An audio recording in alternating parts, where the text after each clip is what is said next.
Okay, hello and good evening, everyone. Today I'm speaking to Prof. Rob Hayes.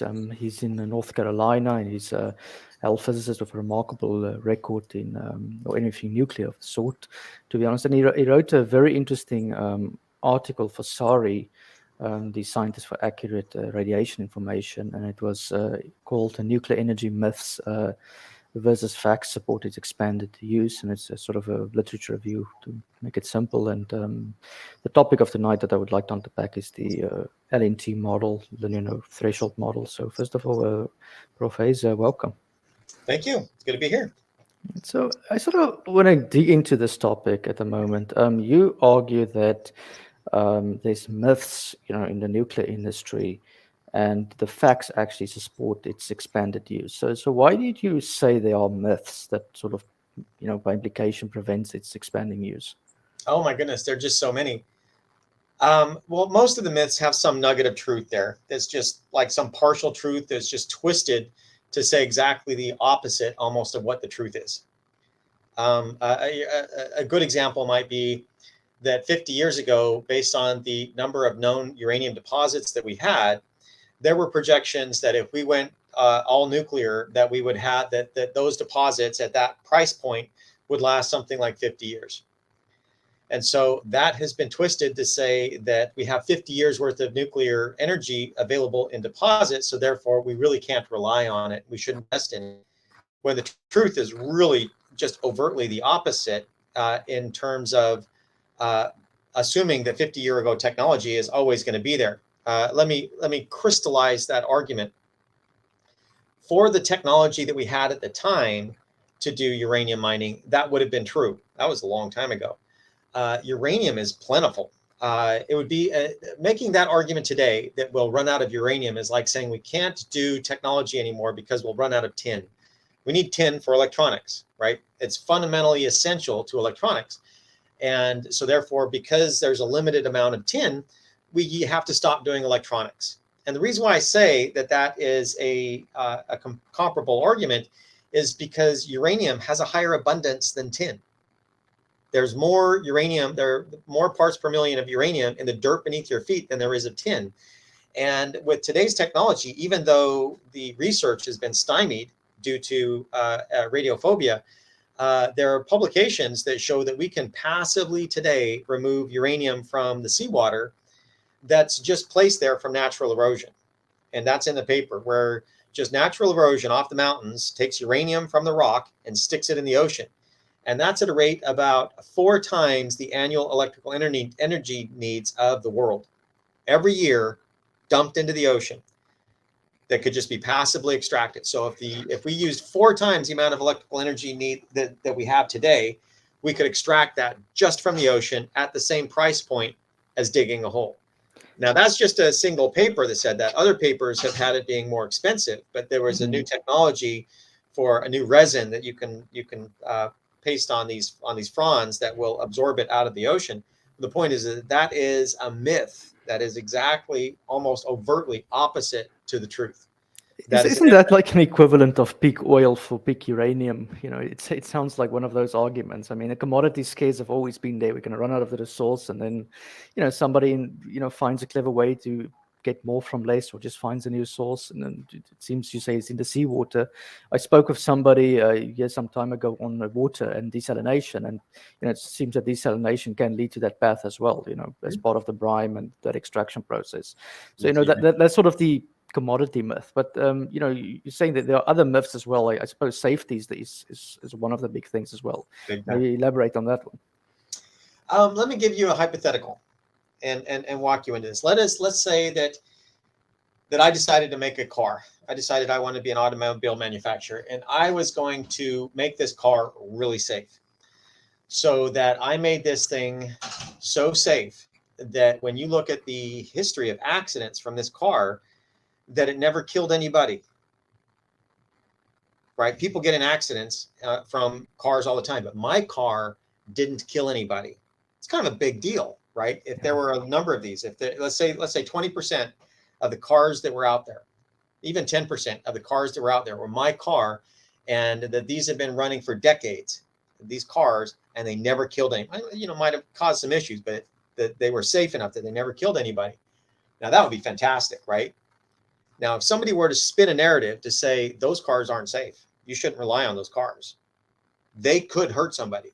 They could be really, really bad. They could explode. They could, you could feel so safe in those that you'll drive over a cliff and you'll kill yourself because you'll just assume something that's not true. Does that make sense? And so if somebody spun a narrative to say, well, there was a case where, somebody put a grenade in one of those and it killed everybody inside.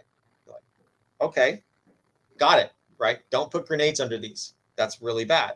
Or you came up with a case where you said, well, somebody, did some fireworks inside and that killed everybody inside. Like, yeah, granted, don't do that. Does that make sense?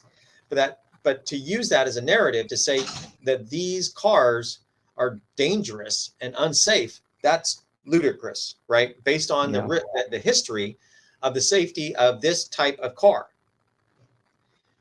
And so why I make that analogy is, what if that happened with energy? What if there was a form of energy that people spin narratives that is unsafe, but if you look at the history, how much has actually damaged people and what dreams that have occurred, having a grenade under the car, right? Yeah, don't do that, right? Or having some kind of a chemical mix, a reactive mix in the car. But the car itself was designed so that when these accidents happen, the worst case, right? Head-on collision or whatever, nobody dies. That would be fantastic. That should be a song, a mantra that people should sing about this car, right? Even if it was really expensive, right? Because it would be expensive to make a car like that. Right. That's where we are with nuclear. If you look at all of the Western designs that we had from back in the 70s, the worst two examples of a meltdown, a reactor core meltdown, was 3 Mile Island and Fukushima, right? Worst thing that you could possibly have happen at one of those meltdown, full meltdown. And with Fukushima, there was a substantial amount of radioactivity that was released, but it wasn't enough to cause a statistically significant change in any expected medical effects. You're down in the linear no threshold range where maybe it's there, maybe it's not there. But if it is there, it's too small to measure. If it's there, that's assuming. So you're saying the deleterious effects is in the noise in Fukushima. Okay. It's like the car, right? If I drive that car that never killed anybody, but one day I get up and I've got, a rash, did it really come from the car? Maybe. Maybe the rash came from the car. Maybe the rash came from your house. Maybe it came from the street. Maybe it came from the kids. Who knows where that rash came from? But okay, you got a rash driving that car. Does that mean it came from the car? Maybe.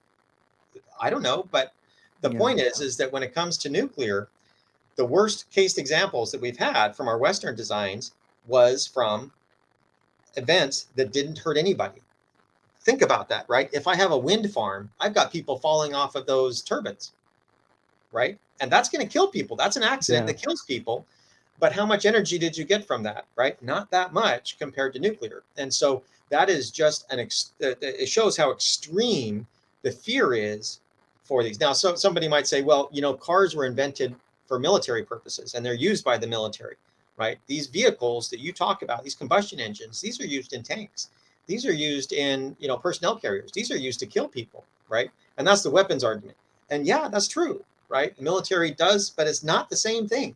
It's really completely different, making electricity versus military applications.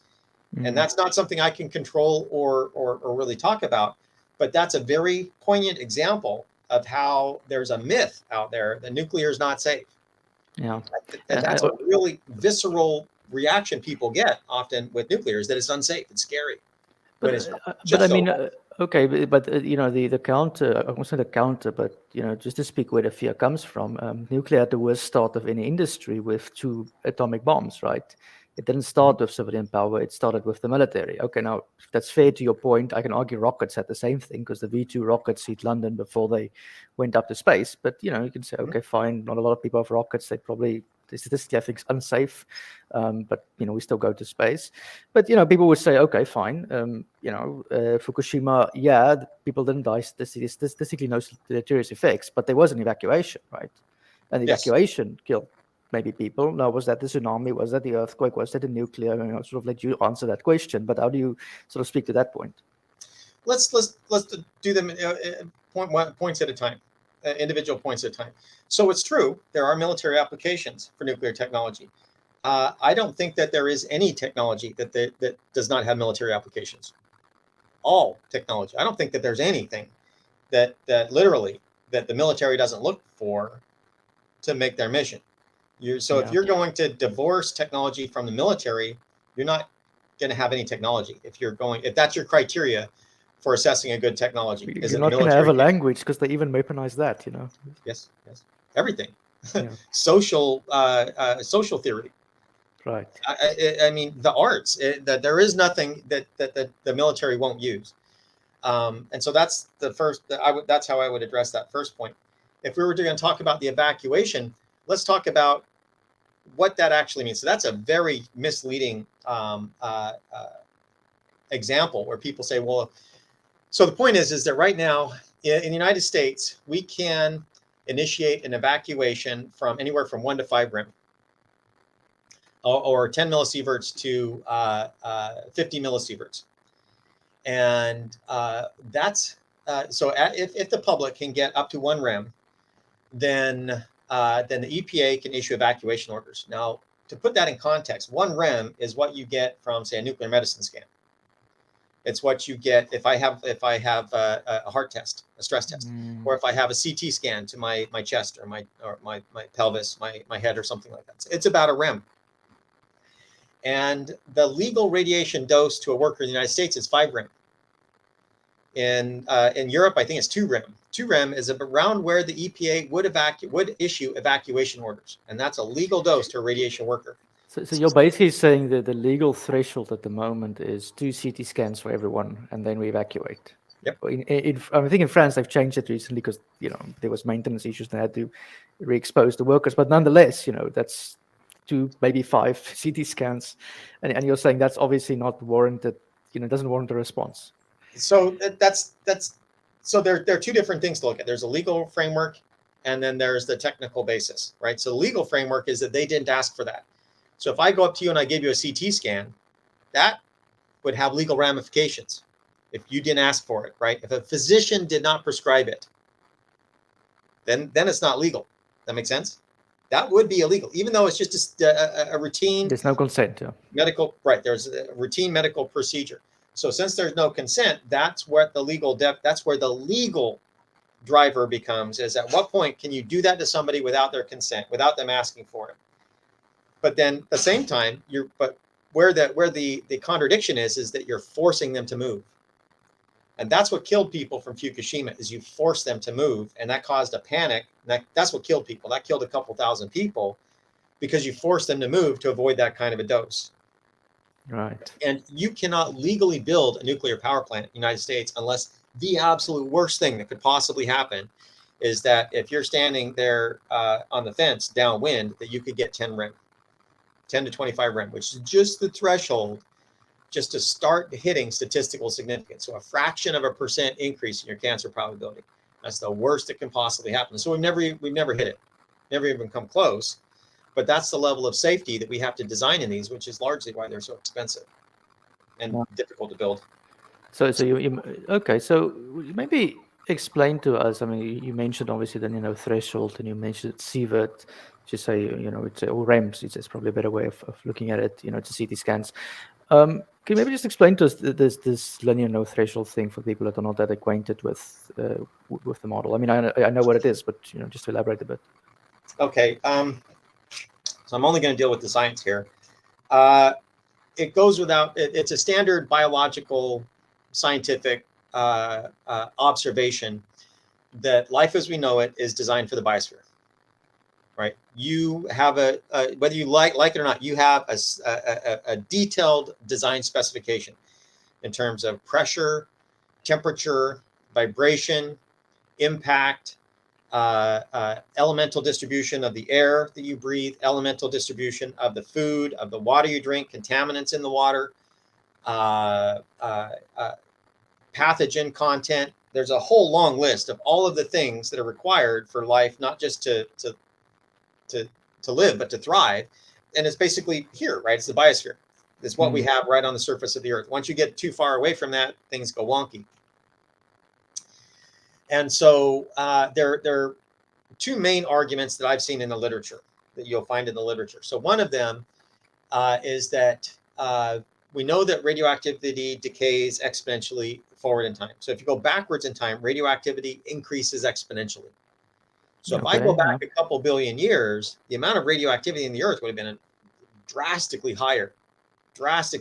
So we would have had some trace amounts of the primordial plutonium even. Does that make sense? If you go back to say 4 billion years. Isn't it, I mean, correct me if I'm wrong, but it's sort of the second law of thermodynamics. The entropy always increases, right? So there's always decay in the universe. That's correct. But just it's an easy to derive law that the amount of radioactivity in a sample is directly proportional to the number of radioactive atoms that are there. Yeah. And so what ends up happening is that the probability of decay is your decay constant. And so that literally just drives, just from basic calculus, exponential decay of the radioactivity as a function of time.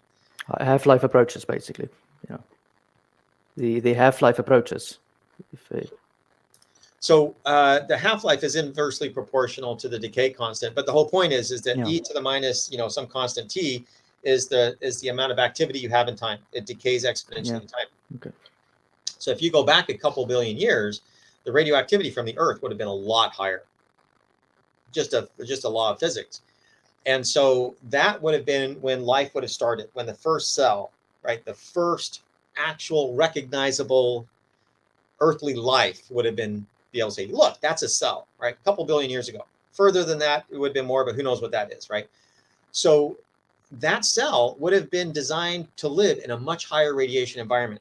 When life was first formed and the DNA first said, look, I can replicate. I've got RNA, I've got a cell, I've got a nucleus, I've got all of the infrastructure. That entire mechanism would have been designed under a much higher radiation environment. And so the argument is that life has this encoded into it that is designed, our design spec isn't when right now, it's what life was originally designed for, the original design. And so therefore, our cells are going to thrive in a higher radiation environment. So a little bit of radiation is actually good for you. That would be called hormesis. It's this idea that life is designed for not zero radiation, but an elevated level of radiation. And that's heresy, or it was heresy until not too long ago. It's in the literature. Right. It's a viable scientific model. It is a viable scientific model. Yeah. It is a hypothesis that you can make, that you can defend.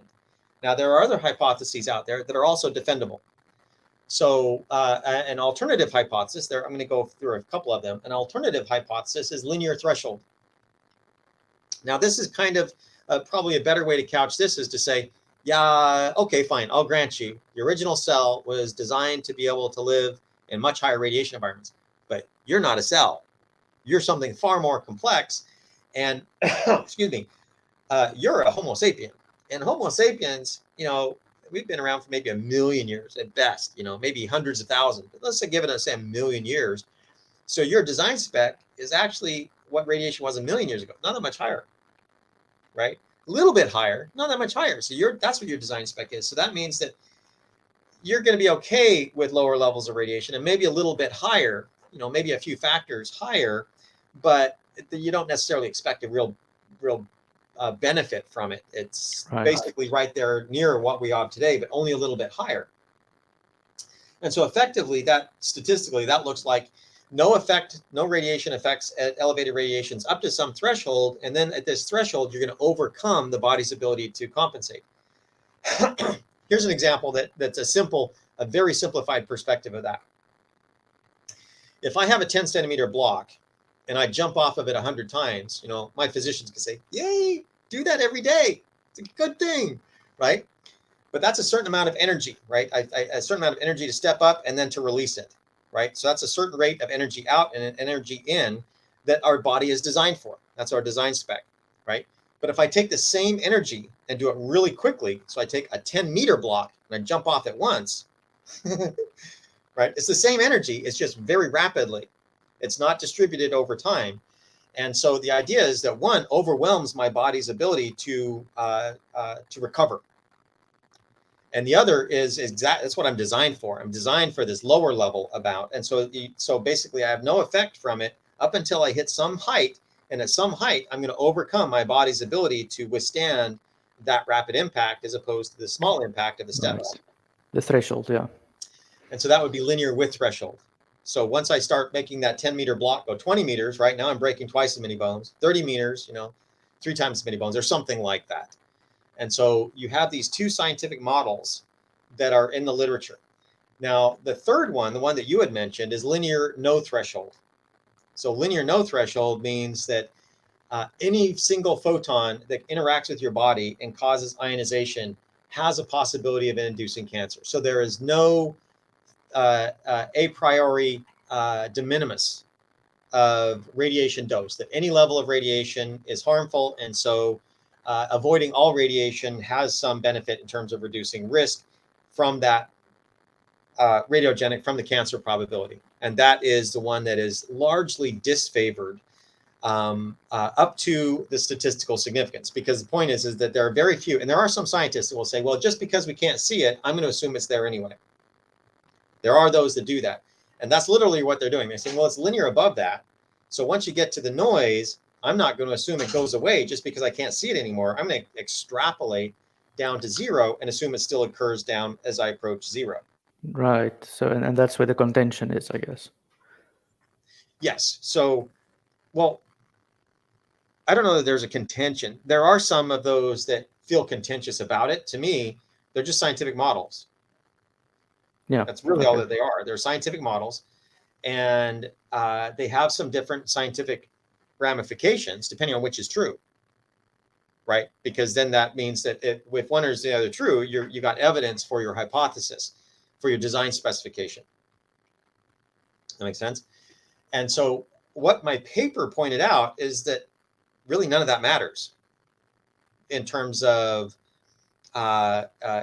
societal ramifications. What matters is this is a much more relevant question that addresses things like nuclear energy, nuclear medicine, nuclear technology, all of it. It's a question on this.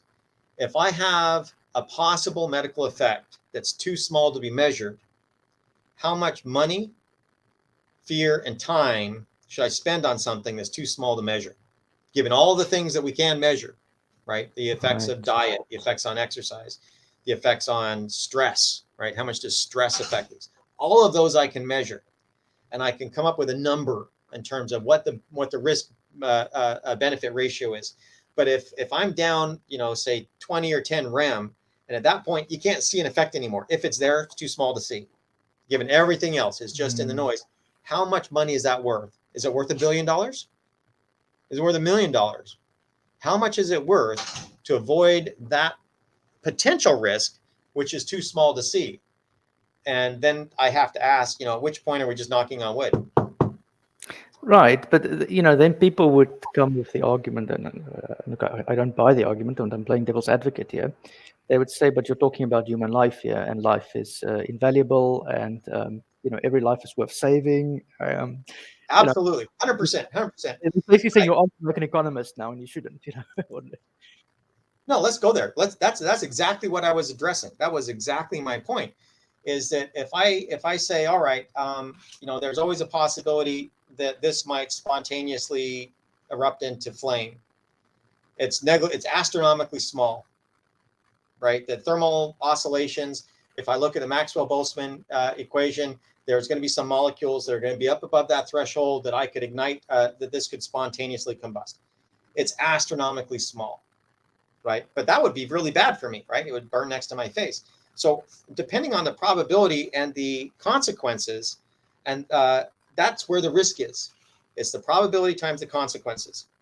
And that's what determines if I need to worry about any kind of risk. What is this probability that's going to occur, and what are the consequences that occur? You multiply those two together, and you get an actual risk metric that you can measure. Right, and this is the same type of risks that actuaries would use. It's used in disaster management. I've seen a lot of these type of things. It's basically the sum times the probability. That's the risk. That's the way to do it. That's the scientific way to do it. And so if we play that game instead of the fear game, then it's a real simple algebra. You say, all right, so if I've got a consequence that's too small to measure, my consequence is in the noise. I can't come up with a number for it. I don't know what it is. It's too small to compare to all the other consequences, how much money does that deserve? Yes, it's human lives. It is human lives. We're talking about, can this spontaneously combust? But if I can't show that there's a reasonable risk associated with it, then what is the dollar per risk avoided?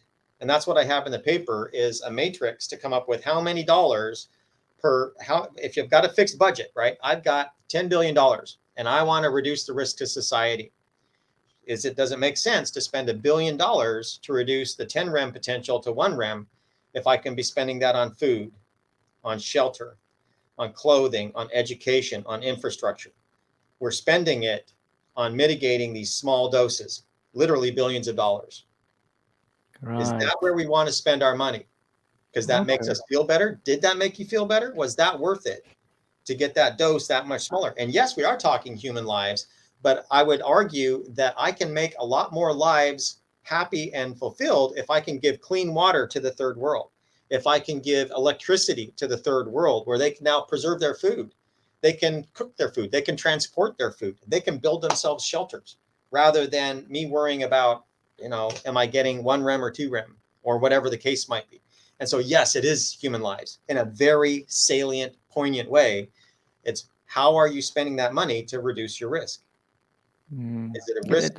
It makes sense. I mean, it makes sense again from a rational, perspective. It's the scientific way of calculating risk and all that stuff. So it's a scientific argument, if you will. But then if somebody hears radiation, as you said, the fear would they think of Dr. Strangelove. This is the problem. So how do you overcome that risk? I mean, your article, you said public information, and are you confident that approach is going to overcome it? So I would argue. So another guy, a guy from London College, came up with this. I forgot his name. Anyway, he argued that there are two kinds of people. There are the kind of people that are analytical, that look at empirical, measurable results, and we're the ones that become engineers and scientists. And then there are people that rely on common sense or the gut, their feelings. And the people that rely on their feelings to make a decision are going to be biased toward the Luddite camp. So the first example where I think that this is found in the literature comes with pasteurization. So if you look at historically how we've ingested milk, naturally you can say we should be able to drink raw milk. Problem is in an industrialized society where you have dairies and you're going to be providing raw milk, you're going to be killing people hardcore, flat out, from foodborne disease. Kind of like having a human fecal matter in the water supply in the third world, right? Dysentery kills. It kills a lot. And so people back then argued, if God wanted us to boil to boil milk, he'd have put cows in the volcano or something like that. And so there was a large outcry against pasteurization initially. And now it's so widely recognized, the health benefit is so overt that it's against the law to commercially sell raw milk in the United States, simply because of the risk avoided by not allowing people to sell raw milk. Really? You guys can't buy it? I mean, we can get it here in France. I'm sure the farmers will give it to me. I'm not sure if it's on the shelves. But you can do that at the farm, right? You cannot do it at a grocery store. You cannot. Okay. If it's packaged, then it's going to have to be pasteurized. Okay, I did not know that. Thank you. That's very interesting. I would remember it next time, because raw milk sometimes tastes nice if it's directly from the cow, and then risk is low. But leave it for a few days, and you'd really get sick. That's the problem. Okay, so it sort of went back to this one. So you make the argument of risk. So I want to sort of go through a few of the subtitles you gave, and I want you to address them one by one. You sort of spoke to 3 Mile Island and Fukushima already, but Chernobyl, people are saying, okay, I buy Fukushima, I buy 3 Mile Island, but Chernobyl, it's a Russian design. Putin is now attacking Zaporizhzhia. Come on, what do you say to that? So, if you had a city that you need to supply electricity for, it's a big city, it needs a gigawatt, right? How many people are you willing to kill every year for that gigawatt? Well, good question, right? Statistically significant deaths, excess deaths. What is it? Not out of variation, I guess. So I would argue. So whatever is the industry standard. It's probably what you're saying, right? So if you look at how many people died to give you what's on your dinner plate tonight, there's a certain number, right? It's in agriculture, that's the highest. It's something like, I don't know, it's something like 80 people per 100,000 person hours, or some number like that, is what die in agriculture. It's the most dangerous job in the United States is agriculture. Right. To eat eggs and bacon every morning, the truckers die. Or, you know, at least statistically speaking, a trucker is dying every day delivering Or food. farm worker. Usually it's on Or the farm, worker. right? From the combine or from whatever. They do a lot of dangerous work. So my breakfast has an acceptable death rate. It's horrible saying There that, is but one, right? People die in accidents. And what were they doing? What industry were they supporting when they died in that accident? That makes sense? It's a viable question. How many are you willing to have die? Now, you want it to be low. Now, the low numbers are around 5 per 100,000 person hours. That's about what a government worker gets, or a desk worker. That right. You have some But I would just add to that, at an age though, because you know, this is sort of where it gets a bit muddy, that you can't really save a life, you can only extend a life. You know, I think you've heard that argument probably. And so the argument would be, but children, you know, think of the young, things of that sort, right? So that's a separate topic. If we're just going to address Chernobyl, let's just do that, and then we can talk about kids afterwards. Sure. Okay. So for any energy source that you have, there's going to be an industry death rate per gigawatt hour that industry generates. Does that make sense? And so wind is actually considered a very safe industry, but people fall from turbines. Right. Right. And in that paper, I took from the literature, I found one from the literature where a thorough study was done on what is the death rate per gigawatt hour from wind. And it was a Greek wind farm. And it was around 5 per 100,000 person hours. So that was a really safe wind farm. That was really well done. I mean, to have an industry, a technical industry that has a safety value that's comparable, and that's probably why the guy published it, is because it was impressive. Does that make sense? It was an impressive safety rate. If you took for that, and that was in 2018, if you take that death rate, because they did have some accidents, people falling off of turbines, if you take that death rate per gigawatt hour and you scale it up for that same year, 2018, to the total nuclear output from the United States in 2018, at that death rate, we would have had to have killed 2,500 people across the United States from accidents in the nuclear industry. And if you go to the Bureau of Labor Statistics, the number was 0. Right. Right. Zero. It was 0. And so the safety record, that's why I said it's a myth that it's not safe. So if you fold in Chernobyl, the acute radiation syndrome from the liquidators, and the few thousand cancers, it's still one of the safest if you include Chernobyl or all nuclear around the world. So okay, that's fascinating. So Don't kill just on the US statistics, I'm skeptical. Does it include deaths during construction as well? So they did not include life cycle. So it wasn't mining and milling. It was only during operation. So that's what the comparison was, right? The wind farm did not include mining and milling. Okay, yeah, fair enough. Apples to apples. That's a bit of a rabbit trail, but let's take that rabbit trail and then come back to the kids. So that's just deaths per gigawatt hour once it's installed, right? Nuclear is one of the safest. If you take Chernobyl out, it just it beats everything. Right. And hydro is actually one of the worst. So, Russia had Chernobyl. China had the Bengqiao Dam, which killed maybe a couple 100,000, making hydro one of the more dangerous energy sources out there if you have a hydro break. But with, and I lost my train of thought there. Of Chernobyl, you said, I think. Sorry. It's fine. I love this, by the way. I like the statistics going all around. So, yeah, you're saying with Chernobyl, there's not a lot of people. What is the death rate of Chernobyl? Let's see. Oh, well, hold on. I remember what I was going to say. You wanted to talk about the life cycle costs. Yeah. Of death. So if you do that, then that means that you've got to include the entire from cradle to grave. And if you look at the number of gigawatt hours per materials, that's a direct measurement of how much mining and milling and waste you generate. And wind and solar are the highest. So if you look outside of the actual operation, once it's installed and it's pumping out electrons, then at that point, wind, nuclear, and solar, they're all pretty much close. They're close on par, with nuclear being better than wind. That's including Chernobyl. You throw Chernobyl out, nuclear just is stellar in terms of its safety record.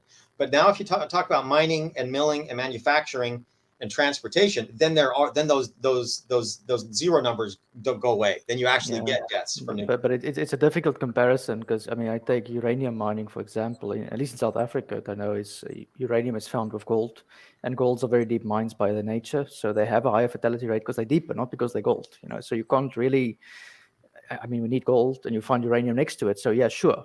You can make that argument, but you come down then to the point of what do you end up comparing at the end of the day, right? So the easy comparison is the one that I did in the paper, because you can make this argument that depending on where I go, if I'm doing mining in China, then they probably have, it's potentially doing slave labor and they're potentially doing child exploitation, right? But that's simply because they don't have the same regulations that we do, right? If we did it here, we would be more environmentally friendly and we would be more labor conscious.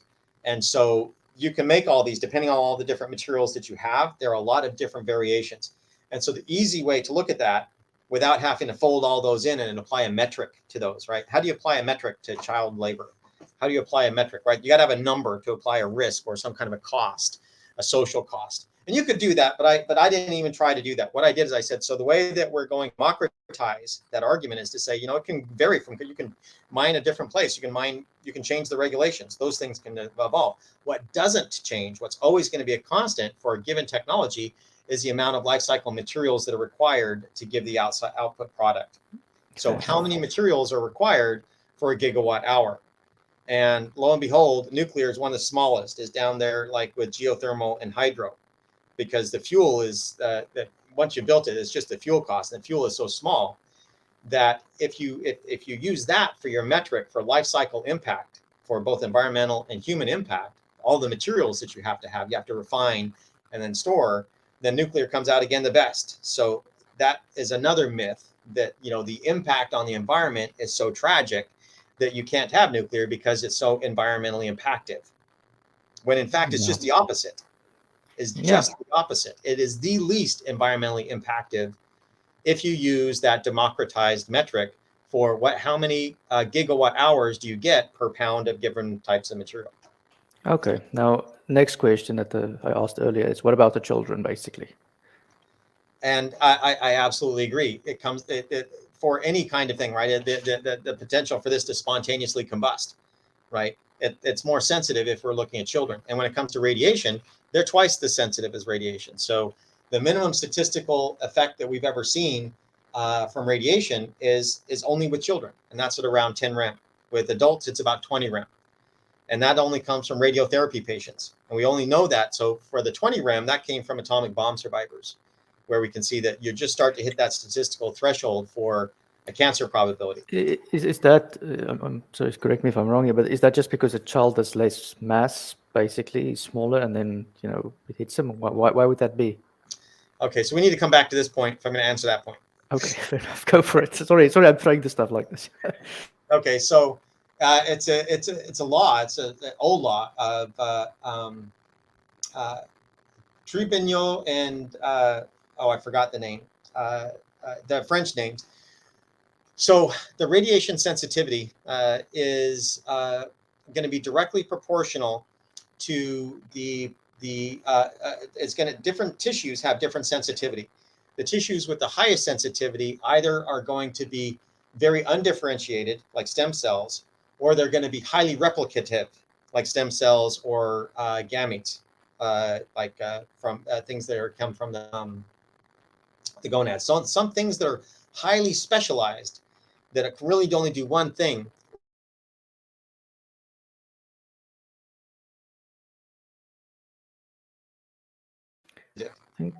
And so things that are going to proliferate, like a stem cell, they're very sensitive. And children have a lot more of those because they're growing. And so they're more sensitive. But their tissues that are already well defined are going to be less sensitive. Things like the muscle cell. But a red bone marrow, that's going to be more sensitive because it's got to proliferate more cells. It's got to make a lot of cells. And so it's more sensitive. And so the part that applies to children is because they're proliferating cells, overall, they're more sensitive. Okay, so would you then argue that our limit should be informed on the most sensitive person or the most sensitive group, which comes down to the children, I suspect? Yeah, it already is. That's how we do it. Yeah. Okay, It already is. makes It sense. Yeah. is. Okay, so that makes sense. Another one. So I was reading a lot of anti-nuclear things before this show just to make sure that I'm, indoctrinated and you can get me out of it. Got to be fair. Yeah, Absolutely. I know. I read Counterpunch, and they really threw it at it. Bioaccumulation. What do you make of that argument?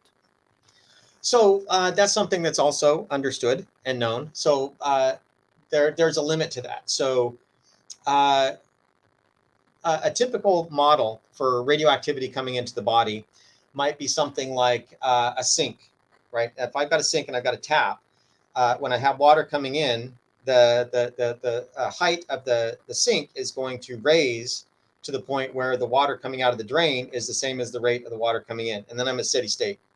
If I want the water to go down, I lower the tap and then the water will start to go out. If I want the water to go up, I open up the tap and the water comes up.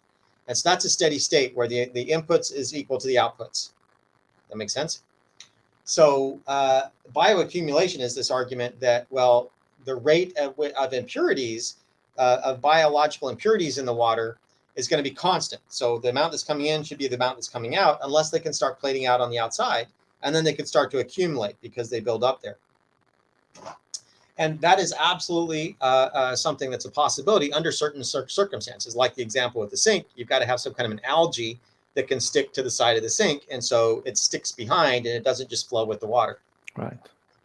And so those are absolutely a possibility. And for all of those different kinds of chemical elements, they have different retention rates.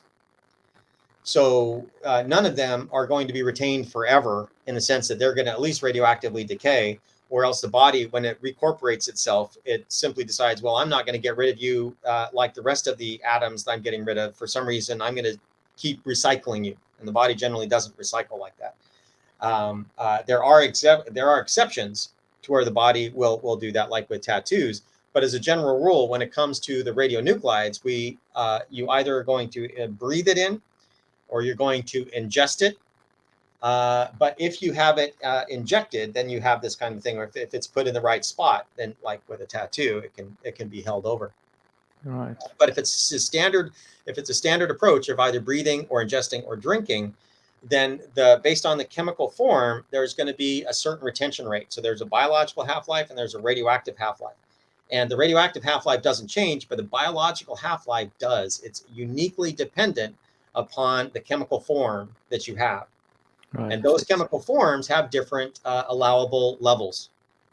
So Okay. the allowable level that you can have in the United States for eating or drinking or breathing, it will get you 5 rem in a year. That's the maximum permissible dose for a radiation worker. For a member of the public, it's going to be 100 millirem. So more than an order of magnitude below that.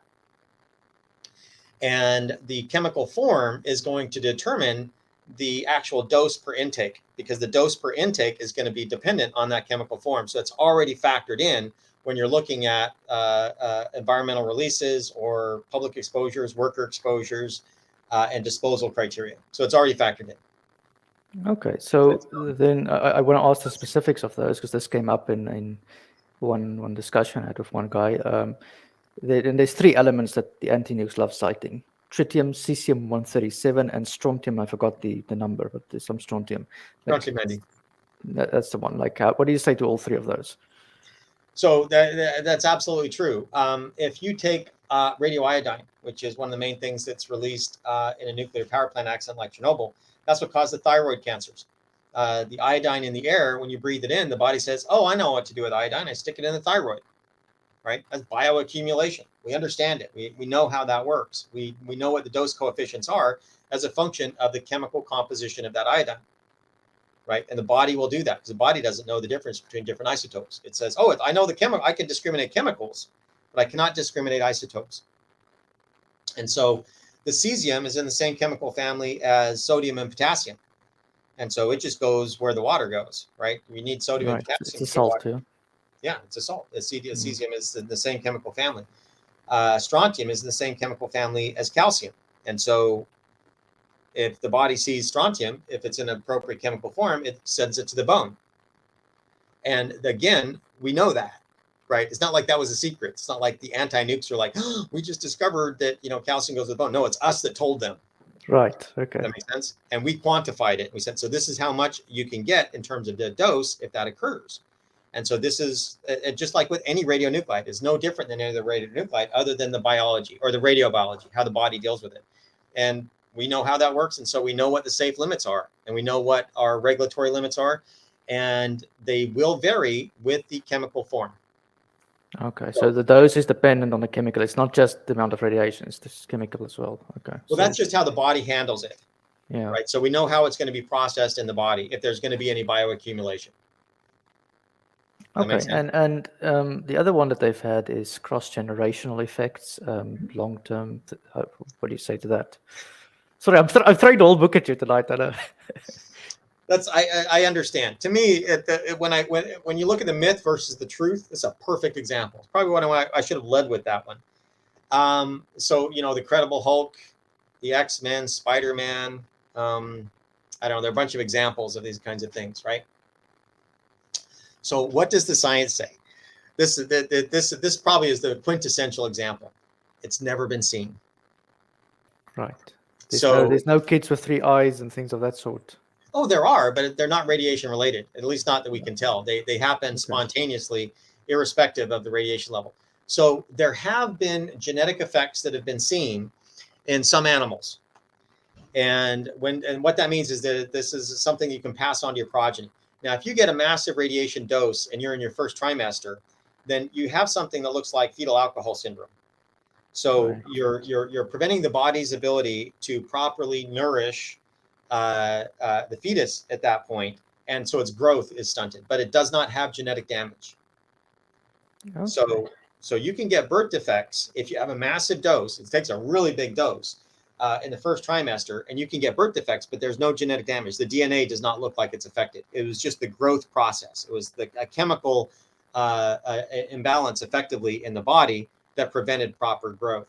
But we've never seen, and the only the best examples we have are the atomic bomb survivors, because we have had people that have had lethal exposures, meaning that they got up in the hundreds of rem, and they survived those, but they have never had genetic deformities that were passed on to their progeny. Now, there were animals that have seen this, but the only time we've seen it in animals is when you give them a dose that's near the lethal range. And so if it does occur in humans, it likely only occurs at doses above what's survivable, which would explain why we haven't seen it. But we have seen it in animals, because you can irradiate lots of animals to your heart's content for science. And they've done that at these massive doses to see if they could try to save them. And then they look to see if there's any kind of genetic damage. But it's only when you give them massive doses that we've actually been able to see it. So wouldn't your body be, what I know about DNA is probably dangerous, but wouldn't your body be able to correct its DNA as well? Isn't there like a mechanism in any case if that happens? Oh, it's far more extreme than that. So the way that the DNA works is when it's in the cell, if it's a specialized cell, it's all wadded up in some kind of a blob. And then the proteins will read off on the outside of the DNA the information they need to do whatever it is that cell is doing. And if that cell needs to do something else, that's going to have to unravel the DNA so that you've got different layers that are exposed. And in order to get the layers that are exposed, sometimes you're going to be able to go up and just chop that DNA off and bring a strand through and just hook it back up together. And so the body is actually doing that intentionally. And just thermal oscillations will cause these things to break all by themselves, and the body is able to, as a general rule, to repair them. So the expectation is that, and we're still not convinced. There is no evidence that is due to double strand breaks. That's just the best hypothesis that we have. That is the most consistent, given all the uncertainties. If you look at all the science that's out there, it looks like there's something crazy going on that's just really crazy. Like you have bystander effects, you have the microbiome effects, you have the epigenetics. Epigenetics means that that the effect isn't actually in the DNA; it's all the stuff that's intermediate. Right? There's a huge complex structure in there, and something that's intermediate to the DNA, maybe that's happening there, because the DNA is breaking at rapid values, and the body's doing it intentionally. And so how is it that's going to cause cancer when the body does that all the time? Well, maybe you're just overwhelming it. And that's kind of the hypothesis at the moment. And so it's not definitive what is actually causing cancer from radiation exposures. It might be epigenetic. It might be part of the microbiome. It might be double strand breaks. It might be some combination. That's really not known. It's Yeah, something. what I've read on cancer, I mean, I had a guy speaking on chromosomal imbalance, and he's convinced it's something in the meiosis. It's got nothing to do with genes. Others I disagree with that. I've heard so many theories. I think cancer is one of those things we probably don't even understand that well, right? Well, radiation-induced cancer is probably the most studied form of cancer that's out there in terms of money that's been poured on it versus all the other kinds, right? There's just so many, but radiation-induced is probably the most studied. And so And just for clarity, what do the statistics then say? What is the dose? It's still the 10 or the 100 rem dose before you start seeing effects? for genetic effects? Yeah. No, for cancer. Oh. Oh, so this, the threshold is for children. There's one paper. Before that, it had never been done, but there's one paper that said that they could see it at 10 rem. Most of the others say that the effect starts around 20 rem, but those are really just largely for adults, people like the uranium miners, the atomic bomb survivors, people that fall into those kinds of categories, are where it just starts. I mean, let me tell you how small the effect is, to kind of give you an appreciation for what we're talking about when we're talking about statistical significance. Around 100 rem, if you got 100 rem in a year, that would increase your cancer probability by about 5%. Now, 100 rem is a huge dose. That's huge, right? That's enough to just start the onset of acute radiation syndrome. By the time you're up at, say, 400 or 500 rem, you're going to get acute radiation syndrome. And that's around the lethal dose, where only half the people that get that dose will survive without medical care. But at 100 rem, it's about 5%. And so that is linear all the way up and all the way down, which is why people extrapolate it. So that by the time you get down to 10 rem, that means that you've increased your cancer probability by about 0.5%. Now, the total lifetime cancer probability is around 40%, right? So, and you can affect that maybe tens of percent by diet and exercise, right? Removing stress from your body and doing those kinds of things. So trying to be able to see 0.5% increase when you've just got these natural fluctuations is just not resolvable.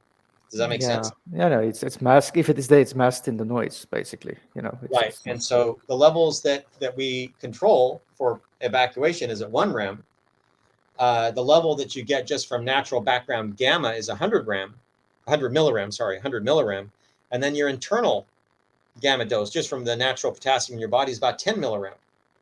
And that's the EPA legal limit that you can free release into the environment. And people get terrified of that 10 millirem, just same dose as you get just from internally. So, let me sort of just for the last few minutes pivot this conversation then to the policy implications of what you're saying, and sort of one person here has asked, how do we get the NRC to abandon the LNT model? I mean, do you want them to abandon the LNT model? Let me first ask you that. Or? No, I could care less. I don't think it makes a difference. What needs to happen is that it needs to be risk-based. So if we're going to spend $1 billion, you need to know what you're buying for that, right? What empirically is going to be different? Is it really just to make you feel good, right? Then maybe you should go and pay for a Hollywood movie. It'll make you probably feel a lot better. I don't know. Right. I don't know. But if it's just to feel good, you should go to a radon spa. You know. Well, I would not recommend that. No. Right. But that's why I had that risk metric in there. Is, if I had $1 billion to spend, making the nuclear power plants from 1 times 10 to the minus 6 per year to 1 to 10 to the minus 7 per year, I think I could do a lot more good with $1 billion than spending the money there. I could, there are just so many things that I could do. Being an academic, I would obviously like to see some go into, giving people free higher education. Wow, what would that do to your standard of living, right? Building technology that we can sell to the third world at a reasonable cost that will make a huge difference in their life, right? That will give them reliable energy 24/7, so they don't have brownouts, so they can do what we did, and they can do sustainable technology. But that requires that we have to develop technology here that we can sell to them that's affordable, that's environmentally friendly, and that gives them that energy. And it's called nuclear. I mean, Yeah. that's where we make a difference in the world, is we improve people's standard of living. I mean, people that don't know what they're going to eat tomorrow could care less about politics. So it doesn't matter what your politics are. They don't care. If you can tell them how they can eat tomorrow, you're in. And let's But talk about that, right? Instead of freaking out over politics, let's start maybe focusing on what can really make a difference to people in this world, that we improve our standard of living. prioritize where we can gain the most. You know, it's risk-based politics in a way. But you know, people have been citing, you know, and I've looked at construction time. So Hinkley Point, I worked, you know, on that project with, and it's now 10 years, 15 years. I don't think L&T is the reason it is necessarily where it is. It's bad management, it's bad, you know, politics involved in the project, and things of that sort.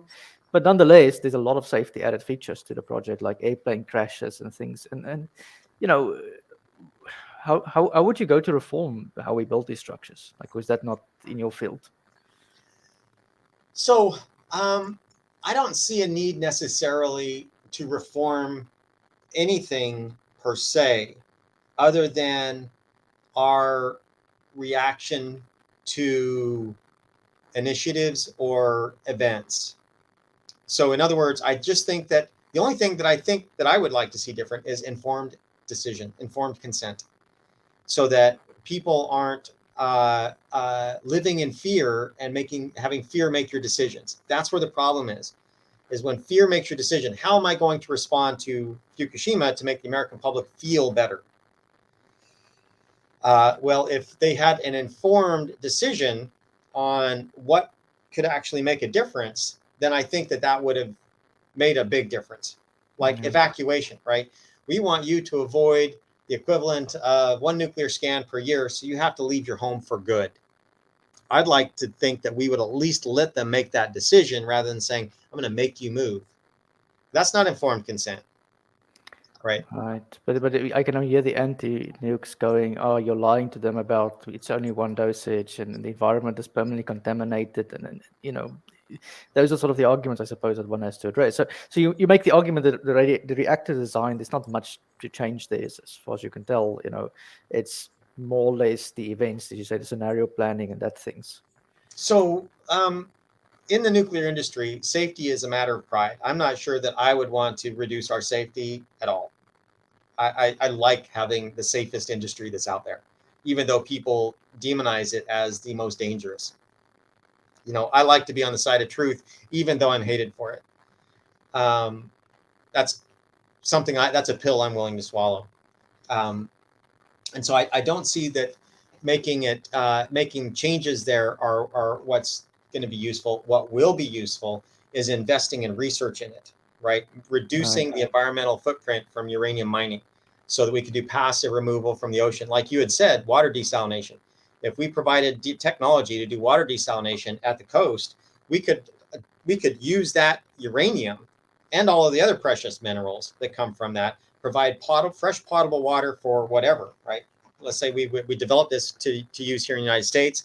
And then once we develop it, we invest in research to improve on it to the point where it becomes affordable for a third world country to buy it and do water desalination, and then to be an exporter of these precious elements that you just passively remove from the ocean just to get potable water. And so all of this is a way that could be a sustainable technology to have an extremely small footprint, that would provide this energy so that you could have a standard of living, enjoy all the amenities that we take for granted here in the first world, that people in the third world, you know, go to Indonesia and see how they live without Yeah. having reliable energy. You know, it's a world of difference, but it's Well, because we have, most of Africa, where I'm from, you know, it's right, like right, it's just, there's no. Africa, yeah, I mean, there's no. I mean, even South Africa is struggling with electricity at the moment, and we have, you know, Cape Town is a carbon-free city technically because it has one nuclear reactor there, you know. But it's a difficult argument to. I mean, it's not a difficult argument for me. It's just the public inertia and fear is there, and then you know, how would you go on to speak to the activists? I mean, have you engaged with them? Are they open-minded after you talk to them? Like, okay, let's talk about that. Let's say you wanted to go into a shipping industry, and the public and the media decided that they were going to give a voice to the flat earthers. No, Okay. legitimate arguments. So let's say that the flat earthers were given a voice by the media. Right. What would you do? What I would do is I would stand my ground and say, you can listen to their arguments and you can believe what they say, or you can listen to the scientific community. Or if you decide you want to invest in SpaceX, and then the media decided to give a voice to the people that claim we never landed on the moon, and they give all these arguments to say why we never landed on the moon, and the media gave them that voice, then all I would do is I would fall back on the evidence and say, if you want to listen to me, I can tell you why their evidence is not good, and why the science actually is good and shows that we did do that. But the point is that the only difference is that when it comes to the anti-nukes, the media gives them a voice, and they will find somebody that can tie together a narrative that sounds compelling that nuclear is evil and bad, and they will give them a voice. And so it's kind of the same thing that, all right, you've got science and technology on your side, and the media is giving a voice to somebody that's against it. Maybe AI is a good example, right? Hollywood has demonized it. Literally, Yes. Yeah, right? that's It is right. it is dystopia awaiting, right? It is the source of all apocalypse, almost. Yeah, it's the panic du jour. That's it. I mean, there's so many blockbuster movies on the the vilification of artificial intelligence. So that's a good example. So the people in artificial intelligence right now are dealing with that, right? So that might be, I don't know if that's a one-to-one, but that might be good as well. The point is that the evidence is clearly, overwhelmingly, like the paper said, argues that even actually, I've been pointing out in the paper, the International Panel on Climate Change, they also recognize and say at a minimum, we have to double the amount of nuclear we have. There's no technology out there that can do this. With all the renewables, we still have to at least double nuclear. Well, I think it just takes it takes a little bit of an informed public and outreaches like this, because I mean here in France now, last week the Senate voted almost unanimously. I think it was like 4 people out of 130 something against it, voted to modernize France's nuclear plants because the things are a bit rusty after they were built in the 80s. They need replacement. So that is coming over here. And it's going to be very difficult convincing the French workers to give up on nuclear. So I think the battle is sort of won, but there will be challenges down the road, right? How is it in the United States, by the way? Like, are you optimistic about nuclear in the future? I am. I have a strange bias, but yes, I am optimistic. To me, it's the only logical path forward to maintain the population density we have if we're going to shrink our environmental footprint and continue to enjoy pristine nature as much as we can without exacerbating climate change. It's just the only way to go, in my opinion, that can answer all of our energy problems. It's got the smallest footprint for deployment, the smallest footprint for waste, the smallest footprint for manufacturing, mining, and milling. It's got the lowest number of accidents, death rate per gigawatt hour, so it's the safest.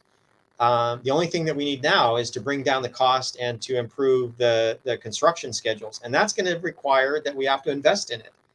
We're good at solar and wind because we've been investing in it for decades. We haven't been. We've been 50 years out for nuclear. And so we're paying the price now in terms of cost and schedule for building new nuclear. But if we start to invest, and the tragedy is I mean, I know people who worked in the Dubai nuclear plant, the latest one they built there, the South Koreans built. They used American labor, they used South African labor, they used lots of Frenchmen were there working on it. So they used the skills that were trained in the West. Obviously some South Koreans as well, to build that power plant. So it's not even a case that we don't have the skills. It's just a case sometimes of political will, and just to have a little bit of directionality, I think, to the project.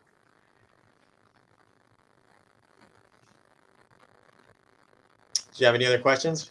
No, I think that's it. I should like to Okay. thank you very much for this thing. And yeah, thank you very much for sort of enlightening and speaking on this stuff. Is there anything, do you publish online? Are you a Twitter person? Anything people can follow you? Oh, I have a TikTok account where I go Okay. and do all of these kinds of things. Yes, it does give me some hope. It's a viral account, actually. It's got over 100,000 followers, about 1 million likes, and largely it's just nuclear science and technology. Okay. Well, thank you very much for that, and highly appreciate the time you've given.